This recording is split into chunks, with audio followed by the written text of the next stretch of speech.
ಭಗವದ್ಗೀತೆ ಅಧ್ಯಾಯ 1 ಶ್ಲೋಕ 21 ಮತ್ತು 22. ಅರ್ಜುನ ಉವಾಚ ಸೇನಾಯೋರುಭಯೋರ್ಮಧ್ಯೆ ರಥಂ ಸ್ಥಾಪಯಾಮ್ಯಚ್ಯುತ ಯಾವದೇತಾನ್ ನಿರೀಕ್ಷೇಹಾಂ ಯೋದ್ಧು ಕಾಮಾನವಸ್ಥಿತಾನ್ ಕೈರ್ಮಯಾ ಸಹ ಯೋದ್ಧವ್ಯಂ ಅಸ್ಮಿನ್. ಈ ಶ್ಲೋಕದ ಅರ್ಥ: ಅರ್ಜುನನು ಹೇಳಿದನು, ಓ ಅಚ್ಯುತ, ಎರಡು ಸೈನ್ಯಗಳ ಮಧ್ಯದಲ್ಲಿ ನನ್ನ ರಥವನ್ನು ಇರಿಸಿ ಯುದ್ಧ ಮಾಡಲು ಬಯಸುವವರನ್ನು ನಾನು ಇಲ್ಲಿ ನೋಡಬಹುದು ಮತ್ತು ಈ ಯುದ್ಧದ ಹಿಂದಿನ ದಿನ ನಾನು ಯಾರೊಂದಿಗೆ ಹೋರಾಡಬೇಕೆಂದು ನನಗೆ ತಿಳಿಸಬಹುದು. ಇದರ ಭಾವಾರ್ಥ: ಶ್ರೀಕೃಷ್ಣನು ದೇವೋತ್ತಮ ಪರಮ ಪುರುಷನು, ಸರ್ವಶಕ್ತನೂ ಸರ್ವಜ್ಞನೂ ಆಗಿದ್ದರೂ ಸಹ ತನ್ನ ಭಕ್ತರೊಂದಿಗೆ ಹೊಂದುವ ಸಂಬಂಧವು ಲೋಕಸಾಮಾನ್ಯ ಅಧಿಪತ್ಯದ ಸಂಬಂಧವಲ್ಲ. ಅದು ಅತ್ಯಂತ ಮಧುರ, ಅಲೌಕಿಕ ಮತ್ತು ಪ್ರೀತಿಯಿಂದ ತುಂಬಿರುವ ಸಂಬಂಧ. ಭಗವಂತನು ಎಲ್ಲಕ್ಕೂ ಕಾರಣನಾದ ಪರಮೇಶ್ವರನಾಗಿದ್ದರೂ ಅನಿಮಿತ್ತ ಕಾರಣದಿಂದ, ಅಂದರೆ ಯಾವುದೇ ಸ್ವಾರ್ಥ ಅಥವಾ ಬಾಧ್ಯತೆಯಿಲ್ಲದೆ ತನ್ನ ಭಕ್ತರ ಸೇವೆಯಲ್ಲಿ ತೊಡಗಿಕೊಳ್ಳುವ ಲೀಲೆಯು ಅವನ ಭಕ್ತವತ್ಸಲ ಸ್ವಭಾವವನ್ನು ಸ್ಪಷ್ಟವಾಗಿ ತೋರಿಸುತ್ತದೆ. ಮಹಾಭಾರತದ ಯುದ್ಧಭೂಮಿಯಲ್ಲಿ ಶ್ರೀಕೃಷ್ಣನು ಅರ್ಜುನನ ಸಾರಥಿಯಾಗಿರುವ ದೃಶ್ಯವು ಈ ಭಕ್ತಿಭಾವದ ಅತ್ಯುನ್ನತ ಉದಾಹರಣೆ. ಜಗತ್ತಿನ ಸರ್ವಾಧಿಪತಿಯಾದ ಭಗವಂತನು, ಸಕಲ ಲೋಕಗಳ ಪೂಜ್ಯನಾದ ಪರಮಪುರುಷನು, ತನ್ನ ಗೆಳೆಯನ ಮತ್ತು ಭಕ್ತನ ಸೇವೆಯನ್ನು ಸ್ವಯಂ ಒಪ್ಪಿಕೊಂಡನು. ಸಾರಥಿ ಎಂಬ ಸ್ಥಾನವು ಬಾಹ್ಯವಾಗಿ ನೋಡಿದರೆ ಸಾಮಾನ್ಯ ಸೇವಕನ ಸ್ಥಾನವೆನಿಸಬಹುದು. ಆದರೆ ಭಕ್ತನಿಗಾಗಿ ಆ ಸ್ಥಾನವನ್ನು ಸ್ವೀಕರಿಸಿದ ಕ್ಷಣದಿಂದಲೇ ಅದು ದಿವ್ಯತೆಯಿಂದ ಪರಿಪೂರ್ಣವಾಗುತ್ತದೆ.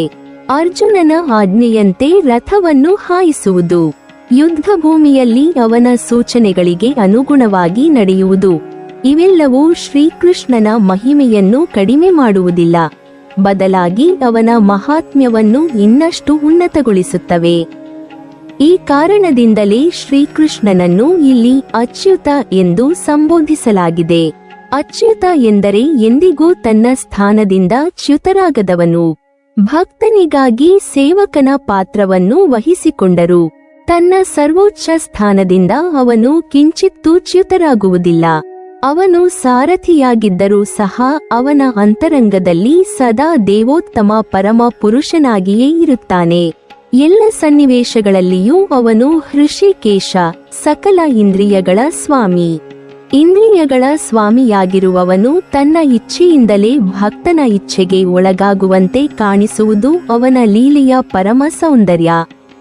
ಭಗವಂತ ಮತ್ತು ಭಕ್ತನ ನಡುವಿನ ಸಂಬಂಧದಲ್ಲಿ ಆದೇಶ ಮತ್ತು ಅನುಸರಣೆಯ ಅರ್ಥವೇ ಬೇರೆ. ಸಾಮಾನ್ಯವಾಗಿ ಪ್ರಭುವೇ ಅಪ್ಪಣೆ ನೀಡುವವನು, ಸೇವಕನೇ ಅದನ್ನು ಪಾಲಿಸುವವನು. ಆದರೆ ಭಕ್ತಿಭಾವದಲ್ಲಿ ಈ ಕ್ರಮವು ಮಧುರವಾಗಿ ಉಂಟಾಗುತ್ತದೆ. ಭಗವಂತನು ತನ್ನ ಪರಿಶುದ್ಧ ಭಕ್ತನಿಂದ ಅಪ್ಪಣೆ ಪಡೆಯುವುದರಲ್ಲಿ ಅಲೌಕಿಕ ಆನಂದವನ್ನು ಅನುಭವಿಸುತ್ತಾನೆ. ತಾನೇ ಎಲ್ಲರಿಗೂ ಪ್ರಭುವಾಗಿರುವವನು, ಯಾರಿಗೂ ಅಪ್ಪಣೆ ನೀಡಬೇಕಾದ ಅವಶ್ಯಕತೆಯಿಲ್ಲದವನು, ತನ್ನ ಭಕ್ತನ ಸಂತೋಷಕ್ಕಾಗಿ ಅವನ ಅಪ್ಪಣೆಯನ್ನು ಶಿರಸಾವಹಿಸುವುದು ಭಕ್ತಿಭಕ್ತನ ಸಂಬಂಧದ ಪರಮಾವಧಿ. ಪರಿಶುದ್ಧ ಭಕ್ತನು ಸದಾ ಭಗವಂತನ ಸೇವೆಗೆ ಸಿದ್ಧನಾಗಿರುತ್ತಾನೆ. ಅವನ ಜೀವನದ ಉದ್ದೇಶವೇ ಪ್ರಭುವಿನ ಸೇವೆ. ಆದರೆ ಅದೇ ಸಮಯದಲ್ಲಿ ಭಗವಂತನು ಸಹ ತನ್ನ ಭಕ್ತನಿಗೆ ಸೇವೆ ಮಾಡುವ ಅವಕಾಶವನ್ನು ಹುಡುಕುತ್ತಿರುತ್ತಾನೆ. ಭಕ್ತನಿಗೆ ಸಹಾಯ ಮಾಡುವುದರಲ್ಲಿ, ಅವನ ಆಸೆಗಳನ್ನು ಪೂರೈಸುವುದರಲ್ಲಿ, ಅವನ ದುಃಖವನ್ನು ದೂರ ಮಾಡುವುದರಲ್ಲಿ ಭಗವಂತನಿಗೆ ಅಪಾರ ಸಂತೋಷ. ತಾನೇ ಆಜ್ಞಾಪಿಸುವ ಪ್ರಭುವಾಗಿರುವುದಕ್ಕಿಂತ ತನ್ನ ಭಕ್ತನೇ ತನಗೆ ಅಪ್ಪಣೆ ನೀಡುವ ಸ್ಥಾನವನ್ನು ವಹಿಸಿಕೊಂಡಾಗ ಭಗವಂತನ ಹೃದಯದಲ್ಲಿ ವಿಶೇಷ ಆನಂದ ಉಕ್ಕುತ್ತದೆ. ಇದು ಲೌಕಿಕ ಸಂಬಂಧಗಳಿಗೆ ಅತೀತವಾದ ತತ್ವ.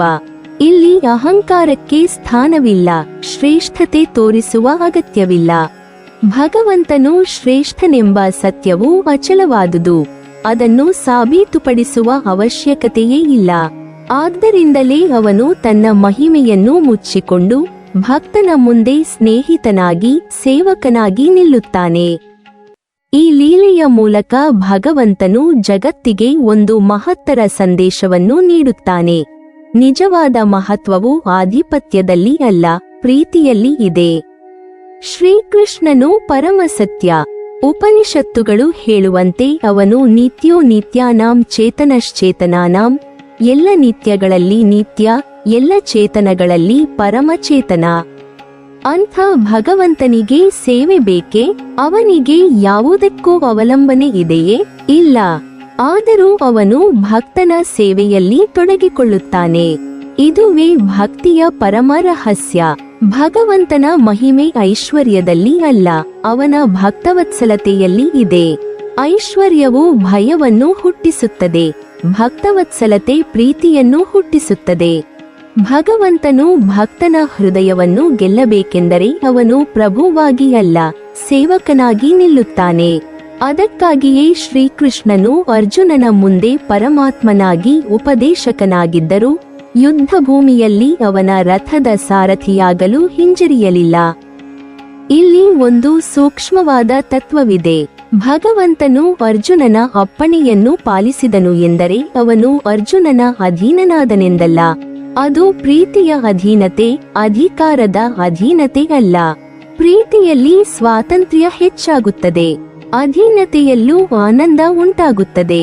ಆದ್ದರಿಂದಲೇ ಅವನನ್ನು ಅಚ್ಯುತ ಎಂದು ಕರೆಯುತ್ತಾರೆ. ಅವನು ತನ್ನ ಸ್ವರೂಪದಿಂದ, ತನ್ನ ತತ್ವದಿಂದ, ತನ್ನ ಪರಮ ಸ್ಥಾನದಿಂದ ಎಂದಿಗೂ ಚ್ಯುತನಾಗುವುದಿಲ್ಲ, ಸೇವಕನ ಪಾತ್ರದಲ್ಲಿದ್ದರೂ ಸಹ. ಭಗವಂತನು ಹೃಷಿಕೇಶ, ಎಲ್ಲ ಇಂದ್ರಿಯಗಳ ಸ್ವಾಮಿ. ಆದರೆ ಅದೇ ಭಗವಂತನು ತನ್ನ ಇಂದ್ರಿಯಗಳನ್ನು ಭಕ್ತನ ಸೇವೆಗೆ ಅರ್ಪಿಸುತ್ತಾನೆ. ತನ್ನ ಕೈಗಳಿಂದ ರಥವನ್ನು ಹಿಡಿಯುತ್ತಾನೆ, ತನ್ನ ದೃಷ್ಟಿಯಿಂದ ಭಕ್ತನ ಸುರಕ್ಷತೆಯನ್ನು ನೋಡುತ್ತಾನೆ, ತನ್ನ ವಾಣಿಯಿಂದ ಭಕ್ತನಿಗೆ ಧೈರ್ಯ ತುಂಬುತ್ತಾನೆ. ಇದರಲ್ಲಿ ಅವನಿಗೆ ಯಾವುದೇ ಲಘುಭಾವವಿಲ್ಲ, ಬದಲಾಗಿ ಪರಮ ಆನಂದವಿದೆ. ಏಕೆಂದರೆ ಭಕ್ತನ ಸಂತೋಷವೇ ಭಗವಂತನ ಸಂತೋಷ. ಸಾಮಾನ್ಯವಾಗಿ ಜಗತ್ತಿನಲ್ಲಿ ಎಲ್ಲರೂ ಭಗವಂತನ ಆಜ್ಞೆಗೆ ಒಳಪಟ್ಟವರು. ಆದರೆ ಪರಿಶುದ್ಧ ಭಕ್ತನೊಬ್ಬನು ಭಗವಂತನಿಗೆ ಅಪ್ಪಣೆ ಮಾಡುವ ಧೈರ್ಯವನ್ನು ಪಡೆಯುತ್ತಾನೆ. ಆ ಧೈರ್ಯ ಅಹಂಕಾರದಿಂದಲ್ಲ, ಸಂಪೂರ್ಣ ಶರಣಾಗತಿಯಿಂದ ಬರುತ್ತದೆ. ನನ್ನದೇನೂ ಇಲ್ಲ, ಎಲ್ಲವೂ ನೀನೇ ಎಂದು ಬದುಕುವ ಭಕ್ತನ ಮಾತು ಭಗವಂತನಿಗೆ ಆಜ್ಞೆಯಂತೆ ಅನಿಸುತ್ತದೆ. ಅಂಥ ಭಕ್ತನಿಂದ ಅಪ್ಪಣೆ ಪಡೆಯುವುದರಲ್ಲಿ ಭಗವಂತನಿಗೆ ಅಲೌಕಿಕ ಆನಂದ. ಇದು ನಮಗೆ ಒಂದು ಮಹತ್ವದ ಪಾಠವನ್ನು ನೀಡುತ್ತದೆ. ಭಗವಂತನು ದೂರದ ಸಿಂಹಾಸನದಲ್ಲಿರುವ ಪ್ರಭುವಲ್ಲ, ಅವನು ಭಕ್ತನ ಹೃದಯದಲ್ಲಿರುವ ಸ್ನೇಹಿತ. ಅವನು ನಮಗೆ ಭಯ ಹುಟ್ಟಿಸಲು ಅಲ್ಲ, ಪ್ರೀತಿಯಿಂದ ನಮ್ಮನ್ನು ತನ್ನತ್ತ ಸೆಳೆಯಲು ಬರುತ್ತಾನೆ. ಅವನು ತನ್ನ ಮಹಿಮೆಯನ್ನು ತೋರಿಸಲು ಅಲ್ಲ, ತನ್ನ ಪ್ರೀತಿಯನ್ನು ತೋರಿಸಲು ಅವತಾರ ಮಾಡುತ್ತಾನೆ. ಹೀಗಾಗಿ ಶ್ರೀಕೃಷ್ಣನು ಸಾರಥಿಯಾಗಿದ್ದರೂ ಸಹ ಅವನು ಸದಾ ದೇವೋತ್ತಮ ಪರಮ ಪುರುಷನೇ. ಆದರೆ ಭಕ್ತನಿಗಾಗಿ ತನ್ನನ್ನು ಮರೆತು ಸೇವೆ ಮಾಡುವ ಅವನ ಸ್ವಭಾವವೇ ಅವನ ದಿವ್ಯತೆಯನ್ನು ಇನ್ನಷ್ಟು ಪ್ರಕಾಶಮಾನಗೊಳಿಸುತ್ತದೆ. ಇದೇ ಭಕ್ತಿಯ ಸಾರ, ಇದೇ ಗೀತೆಯ ಹೃದಯ, ಇದೇ ಶ್ರೀಕೃಷ್ಣ ತತ್ವ. ಅರ್ಜುನನು ಭಗವಂತನ ಪರಿಶುದ್ಧ ಭಕ್ತನು, ಧರ್ಮನಿಷ್ಠನು, ಕರ್ತವ್ಯಬೋಧೆಯಿಂದ ಕೂಡಿದ ವೀರನೂ ಆಗಿದ್ದನು. ಅವನ ಜೀವನದ ಮೂಲಭಾವವೇ ಧರ್ಮದ ರಕ್ಷಣೆ ಮತ್ತು ಸಜ್ಜನರ ಹಿತ. ಅಂಥ ಅರ್ಜುನನಿಗೆ ತನ್ನದೇ ದಾಯಾದಿಗಳೊಡನೆ, ಬಂಧು ಬಳಗದೊಡನೆ, ಗುರುಗಳು ಮತ್ತು ಹಿರಿಯರೊಡನೆ ಯುದ್ಧ ಮಾಡಲು ಸ್ವಾಭಾವಿಕವಾಗಿ ಇಚ್ಛೆ ಇರಲಿಲ್ಲ. ಯುದ್ಧವೆಂಬುದು ಅವನಿಗೆ ಜಯದ ಆಸೆಗಾಗಿ ಅಥವಾ ರಾಜ್ಯಲಾಲಸೆಯಿಂದ ಉದ್ಭವಿಸಿದುದಲ್ಲ. ಅದು ಅವನಿಗೆ ಬಂದಿದ್ದ ಒಂದು ಅನಿವಾರ್ಯ ಪರಿಸ್ಥಿತಿ. ಪಾಂಡವರು ಶಾಂತಿಯ ಮಾರ್ಗವನ್ನೇ ಆಯ್ದುಕೊಂಡಿದ್ದರು. ತಮ್ಮ ಹಕ್ಕಿನ ರಾಜ್ಯವನ್ನೇ ತ್ಯಜಿಸಲು ಸಿದ್ಧರಾಗಿದ್ದರೂ ಸಹ ಅನಗತ್ಯ ರಕ್ತಪಾತವನ್ನು ತಪ್ಪಿಸಲು ಅವರು ಎಲ್ಲ ರೀತಿಯ ಸಂಧಾನ ಪ್ರಯತ್ನಗಳನ್ನು ಮಾಡಿದರು. ಸ್ವತಃ ಶ್ರೀಕೃಷ್ಣನು ದೌತ್ಯವಾಗಿ ಹಸ್ತಿನಾಪುರಕ್ಕೆ ತೆರಳಿ ಶಾಂತಿಯ ಸಂದೇಶವನ್ನು ಸಾರಿದನು. ಆದರೆ ದುರ್ಯೋಧನನ ಹಠಮಾರಿತನ, ಅಹಂಕಾರ ಮತ್ತು ಅಸೂಯೆ ಯಾವುದೇ ಸಂಧಾನಕ್ಕೆ ಅವಕಾಶ ನೀಡಲಿಲ್ಲ. ಸೂಜಿಯ ತುದಿಗಷ್ಟು ಭೂಮಿಯನ್ನು ನೀಡುವುದಿಲ್ಲ ಎಂಬ ಅವನ ವಾಕ್ಯವು ಯುದ್ಧ ಅನಿವಾರ್ಯವಾಗಿರುವುದನ್ನು ಸ್ಪಷ್ಟಪಡಿಸಿತು. ಈ ಹಠಮಾರಿತನದ ಫಲವಾಗಿ ಅರ್ಜುನನು ರಣಭೂಮಿಗೆ ಬರಬೇಕಾಯಿತು. ಅದು ಅವನ ಸ್ವಇಚ್ಛೆಯ ಫಲವಲ್ಲ, ಧರ್ಮವನ್ನು ರಕ್ಷಿಸಬೇಕಾದ ಕ್ಷತ್ರಿಯನ ಕರ್ತವ್ಯದ ಕರೆಯ ಫಲ. ಆದರೂ ರಣಭೂಮಿಗೆ ಬಂದ ಕ್ಷಣದಲ್ಲೇ ಅವನ ಮನಸ್ಸು ಯುದ್ಧೋನ್ಮಾದದಿಂದ ತುಂಬಿರಲಿಲ್ಲ. ಬದಲಾಗಿ ಅವನ ಹೃದಯದಲ್ಲಿ ಗಂಭೀರವಾದ ಮಾನಸಿಕ ಸಂಘರ್ಷ ನಡೆಯುತ್ತಿತ್ತು. ತನ್ನ ಎದುರಿನಲ್ಲಿ ನಿಂತವರು ಶತ್ರುಗಳಲ್ಲ, ಅವರು ಅವನದೇ ರಕ್ತ ಸಂಬಂಧಿಗಳು, ಅವನ ಬಾಲ್ಯದ ಸಹಚರರು, ಅವನಿಗೆ ವಿದ್ಯೆ ಕಲಿಸಿದ ಗುರುಗಳು. ಅರ್ಜುನನಿಗೆ ರಣಭೂಮಿಯಲ್ಲಿ ನಿಂತ ಪ್ರಮುಖ ಯೋಧರನ್ನು ನೋಡುವ ಕುತೂಹಲ ಉಂಟಾಯಿತು. ಈ ಕುತೂಹಲವು ಯುದ್ಧದ ತೀವ್ರ ಆಸೆಯಿಂದಲ್ಲ, ಬದಲಾಗಿ ಮಾನವೀಯ ಸಂವೇದನೆಯಿಂದ ಹುಟ್ಟಿದದ್ದು. ಇಷ್ಟು ಅನಗತ್ಯವಾದ ಯುದ್ಧಕ್ಕೆ ಇವರು ಎಷ್ಟು ಕಾತರರಾಗಿದ್ದಾರೆ? ಇವರ ಹೃದಯದಲ್ಲಿ ಶಾಂತಿಯ ಅಂಶವೇ ಉಳಿದಿಲ್ಲವೇ ಎಂಬ ಪ್ರಶ್ನೆಗಳು ಅವನ ಮನಸ್ಸಿನಲ್ಲಿ ಮೂಡಿದವು. ಶಾಂತಿಯ ಪ್ರಯತ್ನಕ್ಕೆ ಇನ್ನೂ ಅವಕಾಶವೇ ಇಲ್ಲವೆಂದು ಅವನಿಗೆ ತಿಳಿದಿದ್ದರೂ ಸಹ ಅವರನ್ನು ಮತ್ತೊಮ್ಮೆ ನೋಡುವ ಬಯಕೆ ಅವನಿಗೆ ತಾಳಲಾರದಂತಾಯಿತು.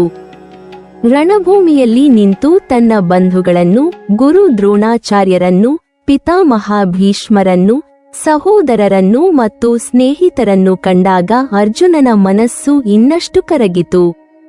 ಇವರೊಡನೆ ಯುದ್ಧ ಮಾಡುವುದರಿಂದ ದೊರಕುವ ಜಯವು ಅವನಿಗೆ ವಿಷದಂತೆ ಕಾಣಿಸಿತು. ಯುದ್ಧದ ಮೂಲಕ ರಾಜ್ಯ ದೊರೆತರೂ ಬಂಧು ಹತ್ಯೆಯ ಪಾಪದಿಂದ ಅದು ಅರ್ಥಶೂನ್ಯವಾಗುತ್ತದೆ ಎಂಬ ಭಾವನೆ ಅವನನ್ನು ಆವರಿಸಿತು. ಈ ಮಾನಸಿಕ ಸ್ಥಿತಿಯೇ ಅವನನ್ನು ಶಸ್ತ್ರತ್ಯಾಗದ ಹಂತಕ್ಕೆ ತಳ್ಳಿತು. ಅರ್ಜುನನ ಈ ಮನಸ್ಥಿತಿ ಅವನ ದುರ್ಬಲತೆಯ ಸಂಕೇತವಲ್ಲ, ಅದು ಅವನ ಶುದ್ಧ ಹೃದಯದ ಪ್ರತಿಬಿಂಬ. ಯುದ್ಧಕ್ಕೆ ಉತ್ಸುಕನಾಗಿರುವವನು ಸುಲಭವಾಗಿ ಆಯುಧ ಎತ್ತುತ್ತಾನೆ, ಆದರೆ ಯುದ್ಧದ ಪರಿಣಾಮವನ್ನು ಆಳವಾಗಿ ಯೋಚಿಸುವವನೇ ನಿಜವಾದ ಮಹಾತ್ಮ.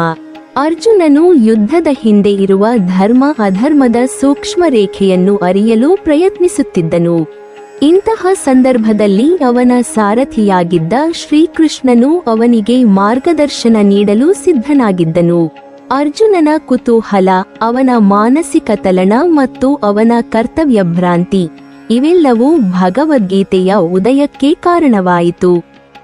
ರಣಭೂಮಿಯಲ್ಲಿ ಪ್ರಮುಖರನ್ನು ನೋಡಬೇಕೆಂಬ ಅವನ ಬಯಕೆ ಕೇವಲ ದೃಶ್ಯ ಕೌತುಕವಲ್ಲ, ಅದು ಅವನ ಅಂತರಂಗದ ಧರ್ಮ ಸಂಕಟದ ಮೊದಲ ಹೆಜ್ಜೆ.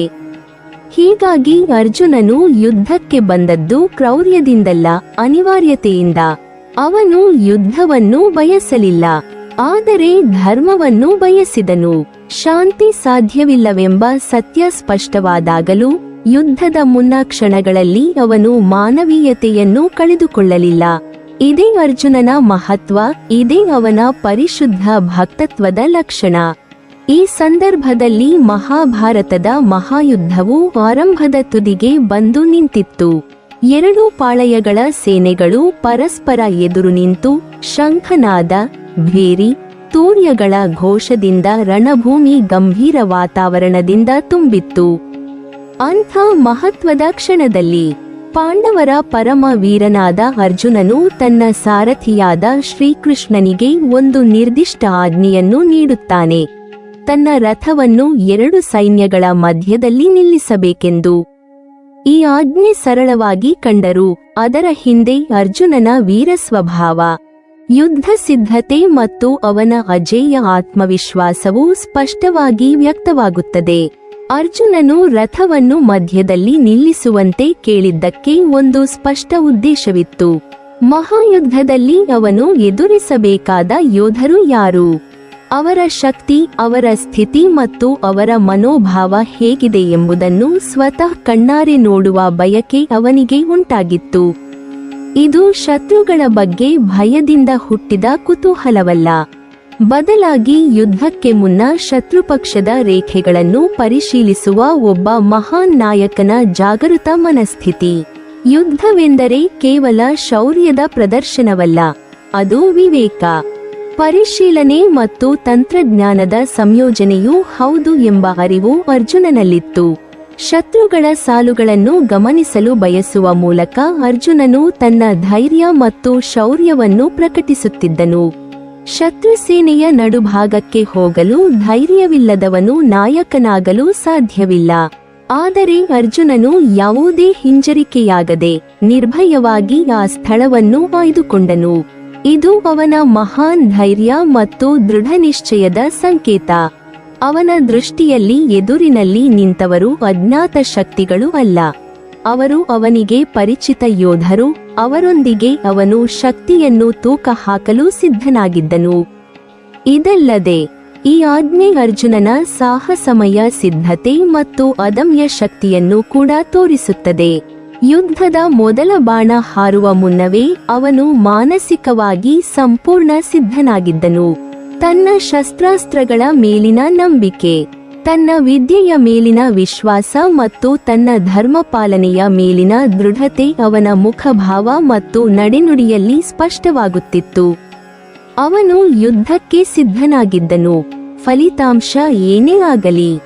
ತನ್ನ ಕರ್ತವ್ಯದಿಂದ ಹಿಂದೆ ಸರಿಯದ ನಿರ್ಧಾರ ಅವನೊಳಗಿತ್ತು. ಈ ಹಂತದವರೆಗೆ ಕಥೆಯನ್ನು ಗಮನಿಸಿದರೆ ಅರ್ಜುನನು ಯಾವುದೇ ಮಾನಸಿಕ ಉನ್ಮಾದ, ಸಂಶಯ ಅಥವಾ ದುರ್ಬಲತೆಯಿಂದ ಪ್ರಭಾವಿತನಾಗಿರಲಿಲ್ಲ. ಅವನು ತನ್ನ ನಿಜವಾದ ಸ್ವರೂಪದಲ್ಲಿದ್ದನು, ಧೀರ, ಸಮತೋಲನಯುತ ಮತ್ತು ಯುದ್ಧ ಧರ್ಮವನ್ನು ಅರಿತ ನಾಯಕನಾಗಿ. ಮಹಾಭಾರತದಲ್ಲಿ ಅವನನ್ನು ಅಜೇಯ ನಾಯಕ ಎಂದು ಕರೆಯುವುದಕ್ಕೆ ಇದು ಕಾರಣ. ಅವನ ಶೌರ್ಯವು ಕೇವಲ ಶಾರೀರಿಕ ಶಕ್ತಿಯಲ್ಲ, ಅದು ಮಾನಸಿಕ ಸ್ಥೈರ್ಯ ಮತ್ತು ಆತ್ಮವಿಶ್ವಾಸದಿಂದ ಕೂಡಿತ್ತು. ಈ ಕ್ಷಣವು ಭಗವದ್ಗೀತೆಯ ಪೂರ್ವಭಾವಿಯಾಗಿದೆ. ಅರ್ಜುನನು ಶತ್ರುಗಳನ್ನು ನೋಡಬೇಕೆಂಬ ಬಯಕೆ ವ್ಯಕ್ತಪಡಿಸುವ ಈ ಸಂದರ್ಭದಲ್ಲಿಯೇ ಮುಂದೆ ಅವನ ಜೀವನದ ಮಹತ್ತರ ತತ್ವಚಿಂತನೆಗೆ ವೇದಿಕೆ ಸಿದ್ಧವಾಗುತ್ತದೆ. ಆದರೆ ಈ ಹಂತದವರೆಗೆ ಅವನು ಸಂಪೂರ್ಣವಾಗಿ ವೀರನಾಗಿ, ನಾಯಕನಾಗಿ ಮತ್ತು ಯೋಧನಾಗಿ ನಿಂತಿದ್ದನು. ಅವನ ಮನಸ್ಸು ಸ್ಪಷ್ಟ, ದೃಢ ಮತ್ತು ಯುದ್ಧಕ್ಕೆ ಸಜ್ಜಿತವಾಗಿತ್ತು. ಹೀಗಾಗಿ ಎರಡು ಸೈನ್ಯಗಳ ಮಧ್ಯೆ ರಥವನ್ನು ನಿಲ್ಲಿಸುವಂತೆ ಅರ್ಜುನನು ನೀಡಿದ ಆಜ್ಞೆ ಅವನ ವೀರತ್ವದ ಘೋಷಣೆಯಂತೆಯೇ. ಅದು ಅವನ ಧೈರ್ಯ, ಶೌರ್ಯ, ಸಾಹಸ ಮತ್ತು ಅದಮ್ಯ ಶಕ್ತಿಯ ಪ್ರತೀಕವಾಗಿದ್ದು, ಮಹಾಭಾರತದ ಕಥನದಲ್ಲಿ ಒಂದು ಮಹತ್ವದ ತಿರುವಿನ ಕ್ಷಣವಾಗಿ ಹೊಳೆಯುತ್ತದೆ. ನೀವಿನ್ನೂ ನಮ್ಮ ಚಾನೆಲ್ ಅನ್ನು ಸಬ್ಸ್ಕ್ರೈಬ್ ಮಾಡಿಲ್ವಾ? ಹಾಗಾದರೆ ಈ ಕೂಡಲೇ ನಮ್ಮ ಇಂದ್ರಜಾಲ ಚಾನೆಲ್ ಅನ್ನು ಸಬ್ಸ್ಕ್ರೈಬ್ ಮಾಡಿ ಮತ್ತು ಪಕ್ಕದಲ್ಲಿರುವ ಬೆಲ್ ಐಕಾನ್ ಅನ್ನು ಕ್ಲಿಕ್ ಮಾಡಿದರೆ ನಮ್ಮ ಹೊಸ ವಿಡಿಯೋಗಳನ್ನು ನೀವು ನೋಡಬಹುದು.